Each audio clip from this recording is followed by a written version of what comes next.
That witch bottle. In 2004, during the renovation of an old house in Greenwich, England, builders broke through a section of brickwork near a sealed fireplace and found something hidden inside the wall. It was not jewelry, not coins, and not a forgotten family relic. It was a small clay bottle, roughly 8 inches tall, sealed with a cork that had hardened almost into stone. The bottle had been deliberately placed there, buried behind the hearth, where heat, smoke, and daily life would pass over it for generations without anyone knowing it existed. When specialists examined the object, they realized it was not ordinary household waste. It was a witch bottle, and whoever sealed it inside that wall had done so for a reason. The bottle belonged to a class of protective objects found across Britain, Europe, and parts of early colonial America. Many were discovered under thresholds, behind chimneys, beneath floorboards, or inside walls near doors and fireplaces. These locations were not random. In old folk belief, entrances were vulnerable points, places where illness, curses, wandering spirits, or hostile magic could slip into the home. The witch bottle was created as a trap. It was meant to pull harmful forces into itself and keep them contained. But what made these bottles so unsettling was what they often held inside. When researchers opened recovered examples, they found bent pins, iron nails, thorns, hair, fingernail clippings, scraps of cloth, urine residue, and sometimes small fragments of bone. Some bottles contained liquid that had dried into a black crust. Others held sharp metal objects packed so tightly that the interior looked less like a charm and more like a weapon turned inward. The logic was brutally simple. If a curse entered the bottle, the nails and pins would pierce it. If a witch tried to send harm through invisible means, the bottle would turn that harm back toward its source. It was protection built from pain. The Greenwich bottle was especially disturbing because it was intact. Many witch bottles are broken during discovery, their contents exposed by accident. This one had remained sealed for centuries. X-ray scans revealed pins and human hair inside, along with traces of urine. Chemical testing suggested the contents had once been organic and deliberately mixed. There was no sign that the bottle had been discarded casually. It had been placed upright, hidden with care, and sealed behind masonry as though the wall itself had been turned into a boundary between the living and something outside. At first, the discovery drew academic interest. Folklorists and archaeologists saw it as rare evidence of domestic magic, a survival from a time when fear of witchcraft shaped ordinary architecture. But there was also discomfort. These were not ceremonial objects from a distant temple. They were household items. They had been made by ordinary people, in ordinary rooms, because those people believed something unseen was trying to reach them. Museums cataloged such finds as protective charms, yet many were stored away rather than displayed prominently. Some homeowners who discovered them requested that the objects be reburied, not preserved. They did not want the bottle removed. They wanted the protection put back. That reaction may be the most revealing part of the mystery. Even in the modern world, where witchcraft accusations are treated as history and superstition, the object still produces hesitation. People may not believe the bottle holds power, but they often refuse to break it. They may laugh at the old fear, but they do not always want to test it.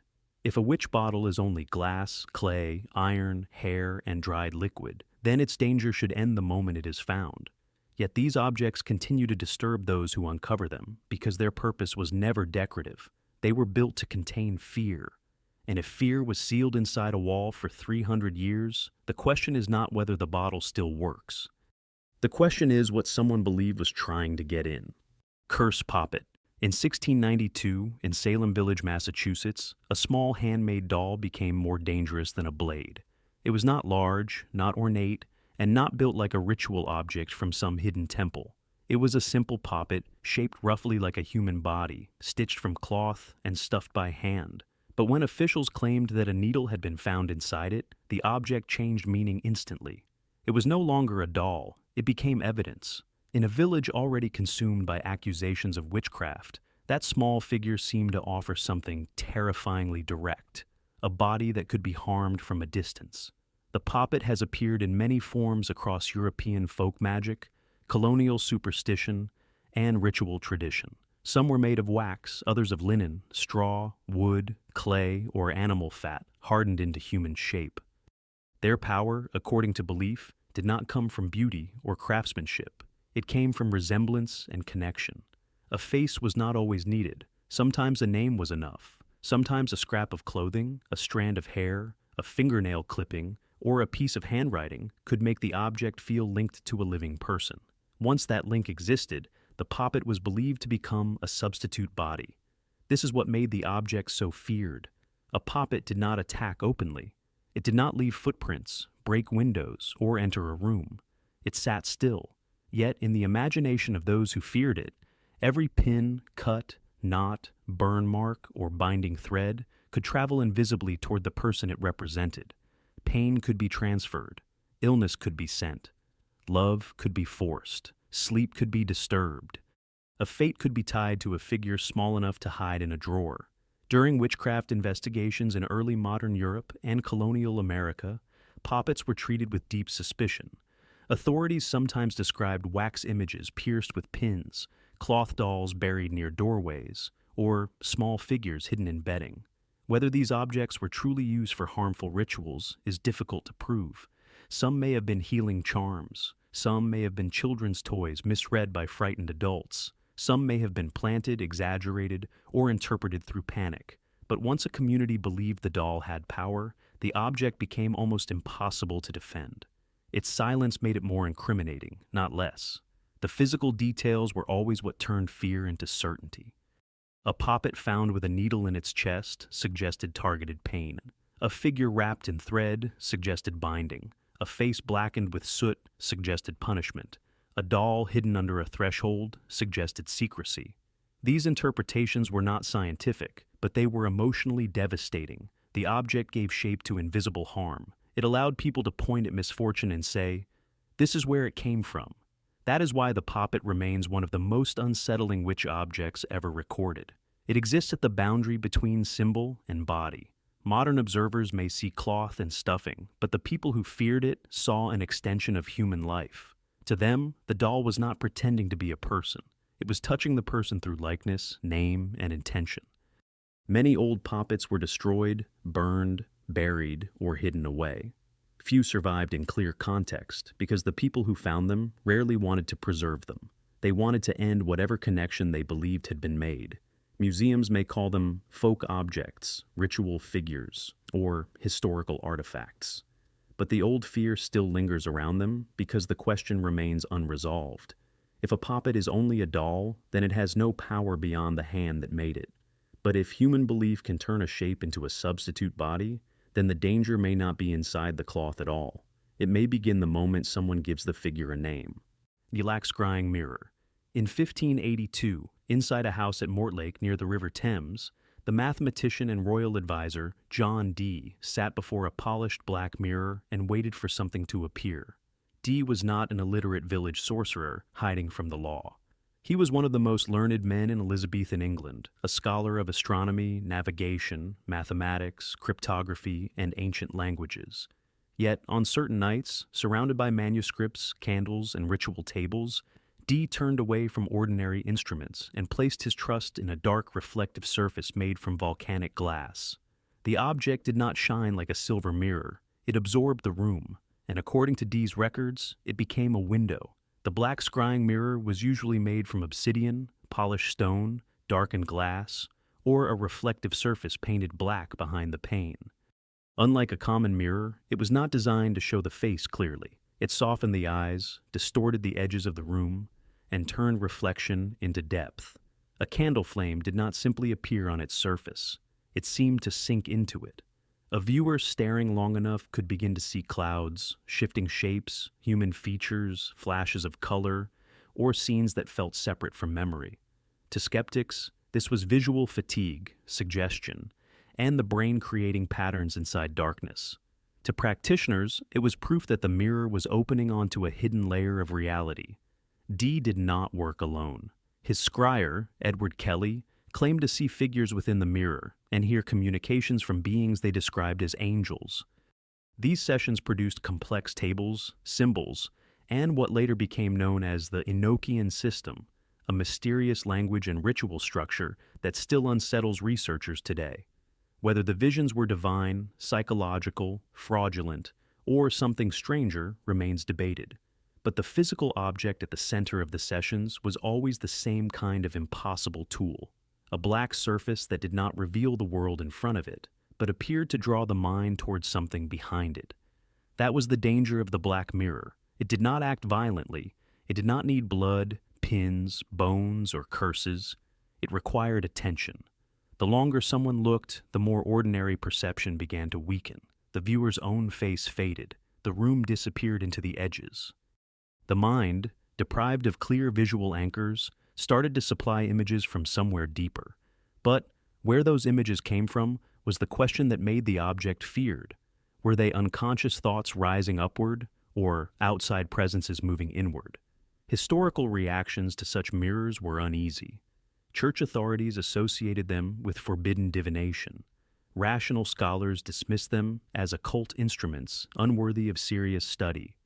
Collectors hid them in cabinets, not because they were physically dangerous, but because they carried the residue of rituals people did not want attached to their homes. Some scrying mirrors entered museums and private collections, sealed behind glass, labeled as curiosities. Yet the labels often softened what the objects had meant. They were not ornaments. They were devices for contact.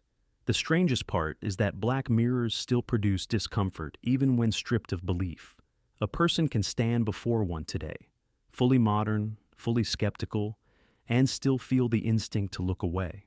The surface gives nothing back clearly. It offers no stable reflection. It creates the sensation that the viewer is not observing an object, but approaching a threshold. If the black scrying mirror is only a psychological tool, then its power lies in the human brain and the terrifying images it can generate in darkness. But if generations of seers were not merely hallucinating, then the mirror may have served a colder purpose, not to show the future, but to prove that something unseen may already be looking back. Witch ladder. In 1878, inside an old house in Wellington, Somerset, workers climbed into a roof space and found a strange object tucked above the rooms where people had lived for years without knowing it was there. It was not a book, not a bottle, and not a charm made of silver or bone. It was a length of cord, roughly several feet long, with feathers woven into its knots. To an ordinary eye, it might have looked like discarded farm material or an old household scrap. But to those familiar with rural witchcraft traditions, the object carried a more disturbing name. It was believed to be a witch ladder. The witch ladder is one of the most unsettling ritual objects because it looks almost harmless. A cord, a series of knots, a few feathers, hairs, or fragments tied along its length. Nothing about it appears dramatic at first, yet in folk belief, each knot could represent an intention locked into place. One knot for pain, one knot for binding, one knot for silence, one knot for illness. The object did not need to resemble a person like a poppet, and it did not need to contain sharp objects like a bottle. Its power was said to rest in sequence. The curse was not poured into it, it was counted into it. This made the witch ladder terrifying in a very specific way. It transformed an ordinary hand movement into an act of hidden force. Anyone could tie a knot. Anyone could whisper while doing it. Anyone could hide a cord above a beam, under bedding, in a barn, or behind a wall. Unlike a heavy ritual tool, the ladder could be made in silence, carried in a pocket, and abandoned without drawing attention. Its simplicity made it nearly impossible to prove intent. Was it a household object, a hunting snare, a folk charm, or something made to harm? The Somerset example became famous because of the way it was found. The cord had been hidden in a roof space, a place associated with storage, secrecy, and old domestic fear. The feathers twisted into the knots gave the object a disturbing organic quality, as though something once living had been trapped inside the pattern. Some interpretations suggested the feathers were meant to help a curse travel through air. Others believed the knots were meant to bind a victim's strength, breath, or fortune. There was even speculation that such ladders could be used in love magic, weather magic, or death magic, depending on what was tied into them and what words were spoken during the tying. Scholars later debated whether the object had truly been used for witchcraft at all. Some argued it might have been a harmless folk item, misidentified by Victorian imagination. Others pointed out that the fear surrounding the object was itself historically important.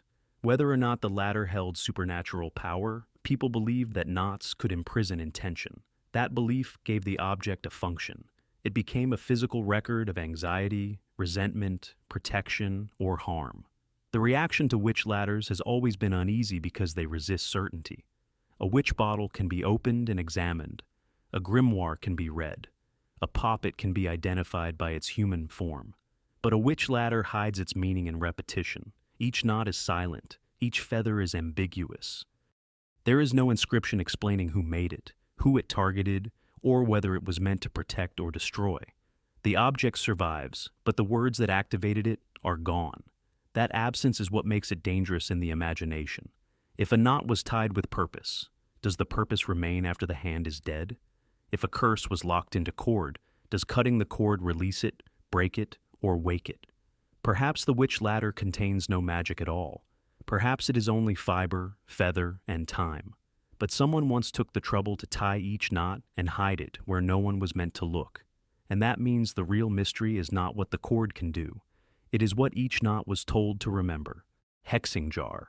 In 2015, during the clearing of an abandoned property in rural Louisiana, a demolition crew found a small glass jar buried beneath the front steps of a collapsing wooden house. The jar was wrapped in black cloth, tied with red thread, and sealed with a thick plug of wax darkened by age. At first, the workers assumed it was trash left behind by former occupants. But when the jar was lifted from the soil, something inside shifted with a dry, scraping sound. The site supervisor ordered it set aside. No one wanted to open it. By the end of the day, 2 workers had left the job, claiming the air around the house had changed. What they had found resembled an object known in folk magic as a hexing jar. Unlike the witch bottle, which was often created as a defensive trap against hostile forces, the hexing jar carried a far more aggressive reputation. It was not meant to guard a doorway. It was believed to aim misfortune toward a specific person, place, or bloodline. Its power, according to tradition, came from containment and focus. A hostile intention was placed inside a small vessel, sealed away from light, and hidden where it could continue working without being seen. The jar did not need to move. It only needed to remain buried. Recovered examples vary in form, but the pattern is often disturbing. Some jars contain folded paper, rusted metal, thorns, blackened herbs, broken glass, tangled thread, soil, ash, or personal fragments, connected to an unknown target. Others include names written repeatedly until the paper becomes almost unreadable, as if repetition itself was meant to grind identity down. The physical logic is simple and cruel. The jar becomes a closed world.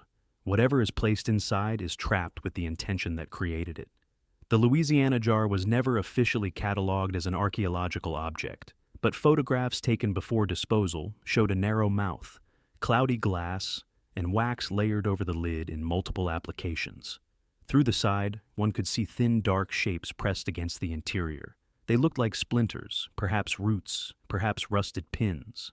A strip of paper appeared folded at the center, stained by moisture and pressed flat against the glass. No one recorded the words on it. The jar was removed from the property and reportedly discarded. Afterward, the house was demolished, but the story remained with the crew. What makes a hexing jar so unsettling is not just what it may contain, but where it is placed. Beneath steps, at crossroads, near property lines, under beds, beside graves.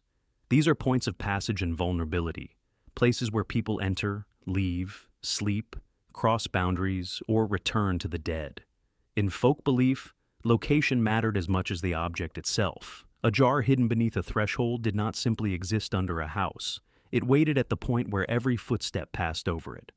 Authorities and scholars often treat such objects cautiously because their meaning is difficult to prove. A jar of sharp fragments may be a charm, it may be a prank, it may be trash, it may be evidence of fear, revenge, grief, or obsession. But the emotional reaction around these discoveries is rarely neutral. People do not handle them the way they handle broken pottery. They lower their voices. They avoid direct contact. They wonder who made it, who it was meant for, and whether opening it would end the spell or release whatever had been sealed inside. That uncertainty gives the hexing jar its power. It exists as a sealed accusation with no witness left to explain it. Every object inside becomes a clue, but no clue gives a full confession. The jar says someone wanted harm to continue after they walked away. If the hexing jar is only glass and debris, then breaking it should mean nothing. But the fear surrounding it suggests something older than logic. A curse may not need to be real to damage a life. Sometimes it only needs to be believed, buried, and never forgotten. Cursed Grimoire. In 1937, inside a private library in Prague, a book collector opened a locked cabinet and found a manuscript that had not appeared in any family inventory. The volume was bound in darkened leather, roughly 14 inches tall, with iron clasps fixed across the front cover. Its pages were thick, uneven, and stained along the edges as if exposed to candle smoke for many years. No title appeared on the spine. No author was named on the first page. Instead, the opening sheet carried a warning written in Latin, copied in a tight and trembling hand. Do not speak what is written before understanding what answers. The object was a grimoire, a ritual book associated with ceremonial magic, spirit invocation, astrological timing, protective seals, and forbidden names. Unlike ordinary religious texts or folk charms, a grimoire was not meant only to be read, it was meant to be used. Its diagrams instructed the reader where to stand, what symbols to draw, what hour to wait for, what names to repeat, and what boundaries not to cross. That is what made such books so feared. They did not simply preserve belief. They appeared to offer procedure. The Prague manuscript contained circular seals drawn in red and black ink, planetary symbols, angelic names, strange alphabets, and instructions arranged with unsettling precision. Some pages described protective circles. Others listed offerings, timings, and phrases that seemed designed to summon or command unseen entities. Several sections had been crossed out so violently that the ink tore through the paper. One page near the center had been cut away completely, leaving only a narrow strip where the missing sheet had once been stitched into the binding. Collectors of old occult books often describe grimoires as dangerous, not because the pages move or glow, but because they create temptation. A sealed bottle frightens the person who finds it. A poppet accuses someone of intent. But a grimoire does something more subtle. It invites participation. It makes the reader feel that the next secret is only one sentence away. The danger is not in owning the book. The danger begins when someone decides to test whether the instructions work. Historical grimoires circulated through Europe for centuries, under names that inspired both fascination and fear. Some were copied by hand in monasteries, private studies, or hidden workshops. Others were burned, banned, or locked away by families who inherited them without wanting them. Many contained Christian prayers mixed with older ritual structures, creating a disturbing tension between protection and command. They promised control over spirits, recovery of lost knowledge, discovery of hidden treasure, or power over human will. But almost every tradition warned that the operator had to follow the rules exactly. That precision is what gives the cursed grimoire its dark reputation. If a ritual failed, was the book false, or had the reader mispronounced a name? If a strange event followed, was it coincidence, guilt, or contact? If a family hid the volume for generations, were they ashamed of superstition or afraid of something that had already happened? The Prague volume was reportedly examined by 2 scholars before disappearing into a private collection after the Second World War. Notes from one examination described unusual wear around several specific pages, as if those passages had been opened far more often than the rest. Another note mentioned wax residue on the margins and a brown stain near one invocation circle. No official catalog entry exists today. The book, if still intact, remains untraced. A cursed grimoire does not need to strike anyone to remain dangerous. It only needs to survive. Every page preserves not merely words, but instructions left by someone who believed the invisible could be reached through ink, voice, timing, and will. If such a book is only paper, then it should be harmless when closed. But if knowledge itself can become a doorway, then the most dangerous object in the room may not be the one that moves. It may be the one waiting to be read aloud. Mandrake Root. In 1934, during the clearing of an old herbalist's cellar in northern Germany, workers uncovered a small wooden box hidden behind stacked clay jars and broken apothecary shelves. The box was no larger than a shoebox, but it had been wrapped in linen, tied with cord, and sealed with a patch of dark wax pressed by a ring-shaped mark. Inside lay a dried root twisted into the rough shape of a human body. two forked limbs bent downward like legs, smaller branches curled outward like arms. The surface was wrinkled, pale brown, and strangely skin-like. Someone had tied a strip of faded cloth around its middle, as if dressing it. To the workers, it looked less like a plant than a tiny corpse pulled from the earth. The object resembled a Mandrake Root doll, one of the most feared plant-based objects in European magical tradition. Mandrake had long occupied a strange position between medicine, poison, fertility charm, and occult tool. Its root sometimes grows in shapes that suggest a human figure, and that resemblance gave it a reputation far beyond ordinary herbal use. In old belief, a mandrake was not merely harvested, it was captured. Some traditions claimed that when pulled from the ground, the root released a scream powerful enough to kill or drive a person insane. Others insisted it had to be removed with elaborate precautions, using cords, animals, prayers, or silence. Modern botany offers a colder explanation. Mandrake contains alkaloids that can affect the nervous system, causing sedation, hallucinations, confusion, or toxic reactions in sufficient amounts. That chemical reality may help explain why the plant became surrounded by fear. It could alter perception. It could heal in one dose and harm in another. But chemistry alone does not explain why people shaped, clothed, named, stored, and guarded its roots like living things. The mandrake's power came from its unsettling resemblance to the human form. A plant that looked like a body seemed to occupy a forbidden middle state. It was neither person nor object. It was life disguised as something buried.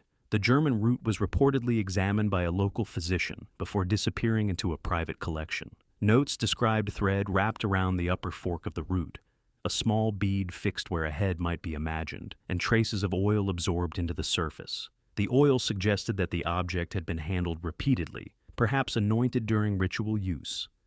There was no label, no written charm, no explanation, but the care taken in storing it indicated that someone had treated the root as more than botanical material. Mandrake root dolls were believed to serve many purposes. Some were kept as household guardians. Others were used in love magic, fertility rites, luck charms, dream work, or protection against enemies. In darker accounts, they were fed drops of milk, wine, or blood, spoken to at night, or hidden beneath beds to influence desire and sleep. Whether such stories were exaggerations, folklore, or genuine practice is difficult to prove, but the recurring pattern is impossible to ignore. People did not merely collect mandrake, they entered into a relationship with it. That is what makes the Mandrake Root doll different from other witch objects. A bottle contains, a poppet represents, a grimoire instructs, but the mandrake seems to blur the boundary between object and companion. It is a root, yet it is dressed. It is dead plant matter, yet it is stored like something sleeping. It does not need a carved face to disturb the mind. The human brain supplies the face on its own. If the Mandrake Root doll has no power, then it is only a dried plant shaped by accident and fear. But if human imagination can recognize a body in the earth and then treat that shape as alive, something more troubling begins. Perhaps the old terror was never that the mandrake screamed when pulled from the ground. Perhaps the terror was that people heard it because some part of them already believed the root was conscious. Bone wand. In 1891, during the cataloguing of a private antiquarian collection in rural Devon, England, an estate clerk opened a narrow cedar case and found a ritual object wrapped in black cloth. It was not a knife, not a crucifix, and not a carved idol. It was a wand, roughly 13 inches long, pale ivory in color, polished smooth along the grip, and darkened at the tip by age and handling. At first, it was listed as an unusual ceremonial rod, but closer examination revealed a more disturbing detail. The object had not been carved from wood. It had been made from bone.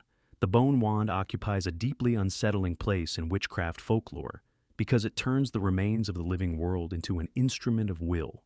Unlike a branch cut from a tree or a metal charm shaped by hand, bone carries memory and the imagination. It once supported movement. It once belonged to an animal, and in darker legends, sometimes to a human body.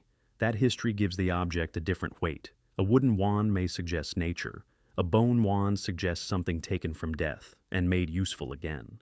The Devon wand was described in the estate notes as smooth, narrow, and slightly curved, with faint markings cut near both ends. The symbols were not translated. Some looked like simple tally lines, others resembled protective signs or ownership marks. A strip of faded red thread remained tied around the center, partially embedded into the polished surface from years of pressure. The case contained no label explaining who had used the wand, where it came from, or why it had been wrapped so carefully before being locked away. That silence made the object harder to dismiss. In folk magic, wands made from bone, horn, antler, or dead wood were often viewed as tools of direction. They were not believed to create power from nothing. They focused intention, they marked boundaries, they pointed toward the unseen. In some traditions, a wand could be used to trace circles, command spirits, locate hidden things, bless a doorway, curse an enemy, or separate the living from influences believed to cling to the dead. The material mattered. Bone was not chosen because it was beautiful. Bone was chosen because it had crossed the threshold between life and decay. This is where the fear begins. A bone wand suggests that death can be handled, shaped, and aimed. It turns remains into a pointer, a command, an extension of the hand. That idea disturbed religious authorities, medical collectors, and later museum curators alike. Objects made from bone could be cataloged as ethnographic tools or folk curiosities, but many were stored without public display. The discomfort was not only moral, it was instinctive. People can look at iron, glass, or clay with distance. Bone removes that distance. It reminds the viewer that every body can become an object. Some accounts connected bone wands with cunning folk, graveyard rites, healing rituals, and spirit work. Others accused them of darker uses, especially when found with cords, wax seals, animal teeth, or handwritten names. But the evidence is rarely complete. Most were discovered without context, passed through private hands, mislabeled, hidden, or destroyed. Their histories were broken long before scholars could study them. What remains is a category of object that feels unfinished, as if each wand is missing the story that would explain why it was made. The Devon wand vanished from the estate records after the early 20th century. A later inventory mentioned only an ivory rod of uncertain origin, then nothing. Whether it was sold, discarded, reburied, or kept in another locked case is unknown. But the description survives, and it carries the same cold implication. If a bone wand is only polished remains, then its power belongs entirely to the imagination.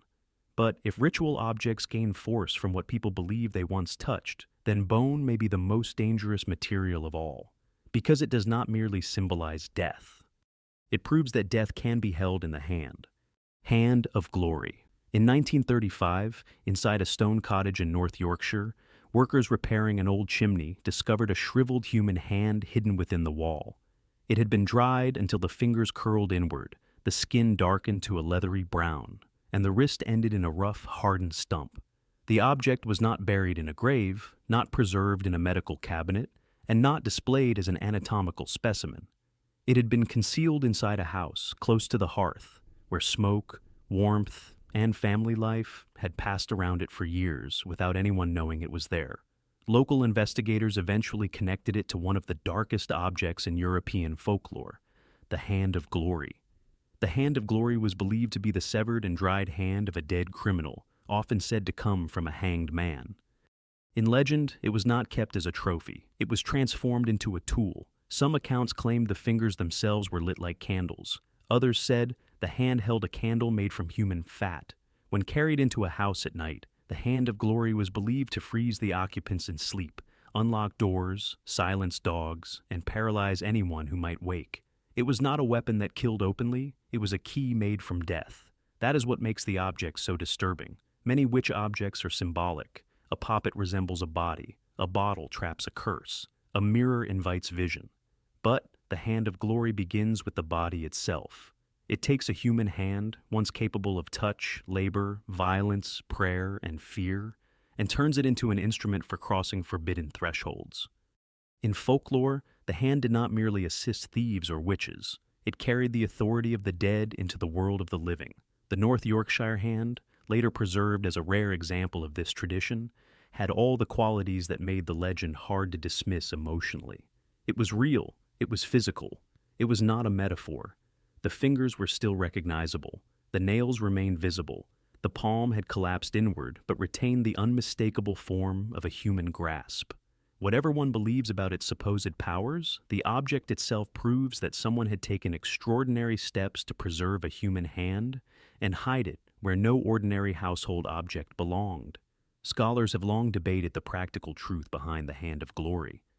Some see it as criminal folklore, a terrifying myth used to explain burglaries in an era before modern locks and policing. Others interpret it as a ritual object connected to older beliefs about execution, shame, and the magical force of bodies denied peaceful burial. A hanged criminal was considered socially cursed, spiritually dangerous, and physically powerful in death.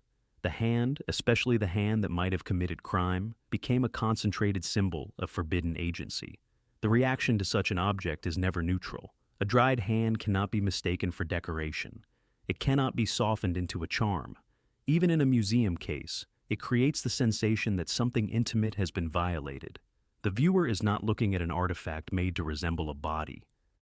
The viewer is looking at a body made into an artifact. If the Hand of Glory never opened a single door, its legend still reveals a terrifying idea.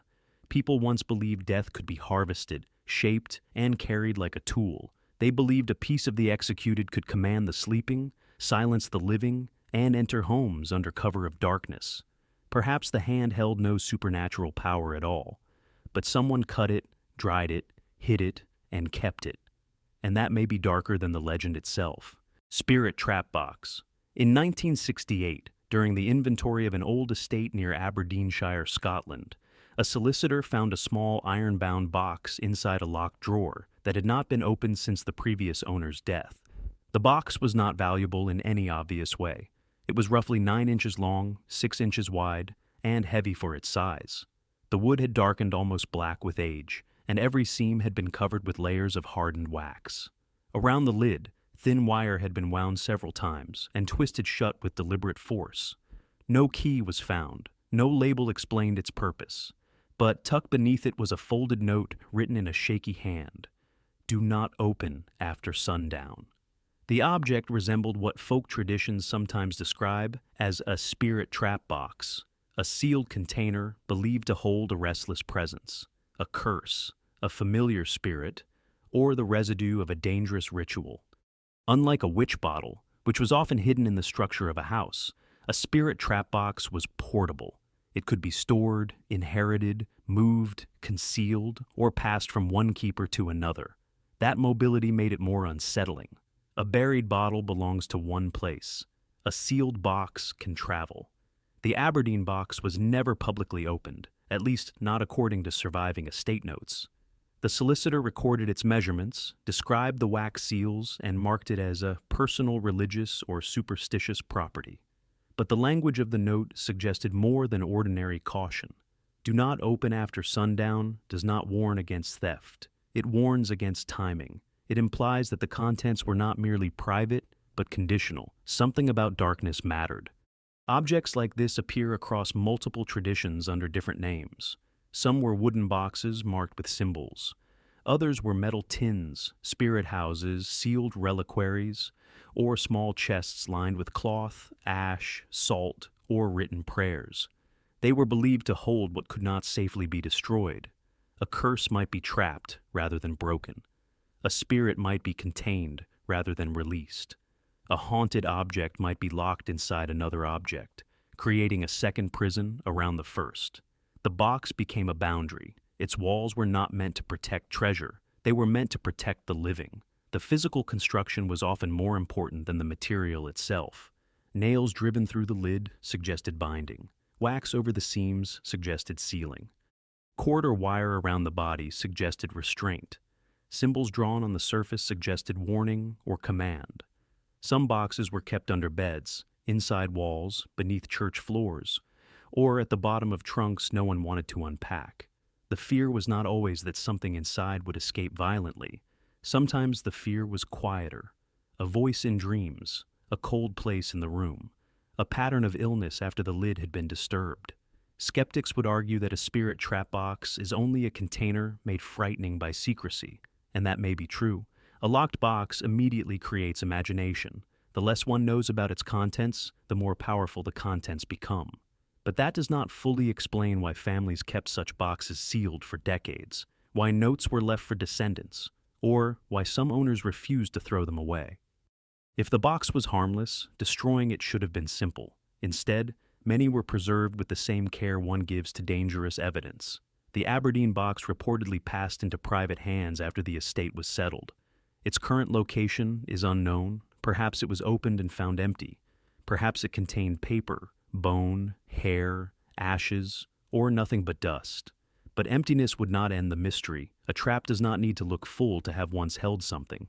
If the spirit trap box is only wood, iron, wire, and wax, then its power comes from human fear of the unknown. But if someone sealed it with purpose, guarded it through time, and warned the next generation not to open it in darkness, then one question remains. Was the box keeping a secret inside? Or was the secret that it had never been strong enough to hold it? Witch ball. In 1910, during the clearing of a seaside cottage in Cornwall, a family removing old furniture from the upper floor noticed a glass sphere hanging in the corner of a window frame. It had been almost invisible beneath dust and salt film, suspended by a thin wire that had rusted into the wood. The sphere was about 5 inches wide, hollow, and faintly silvered on the inside. When sunlight passed through it, the room filled with warped reflections, turning the walls, ceiling beams, and faces of those nearby into curved fragments of light. At first, it looked like decoration. Then the family found 3 more hidden in the house, each facing a different entrance. These objects were known as witch balls. Unlike poppets, bottles, or grimoires, witch balls did not appear threatening. They were beautiful. Many were made from blown glass, colored in deep green, blue, violet, amber, or mirrored silver. Some contained thin glass strands inside, twisting like frozen smoke. Others had hollow interiors meant to catch light from windows, lamps, or hearth fires. But according to folk belief, their beauty was part of their function. They were hung in homes to trap evil spirits, deflect harmful intentions, confuse witches, or capture the evil eye before it could enter the household. The logic was strangely visual. A harmful force entering the home would see the shining sphere, become fascinated by its reflections, and be drawn inside. Once trapped within the curved glass, it would be unable to escape. In some traditions, the spirit would be tangled in the internal glass threads. In others, the mirrored surface would reflect the curse back toward whoever sent it. The ball was not a weapon in the ordinary sense. It was a lure, a glittering prison placed in plain sight. The Cornwall spheres were never formally studied, but descriptions from local records noted that each one had been placed near a point of entry. One faced the main door. One hung near a bedroom window. One was found above a hearth. The last had been concealed behind a beam facing the staircase. This pattern suggested intention. Whoever installed them had not used them as random ornaments. The cottage had been surrounded from the inside, each sphere watching a possible path into the home. What makes the witch ball disturbing is its double nature. It is protective, yet it assumes the threat is real. It is decorative, yet it is built around the idea that invisible forces move through rooms. It is fragile, yet people trusted it as a barrier between the living and the unseen. A glass object no heavier than a few ounces was expected to do what locks, walls, and prayers could not.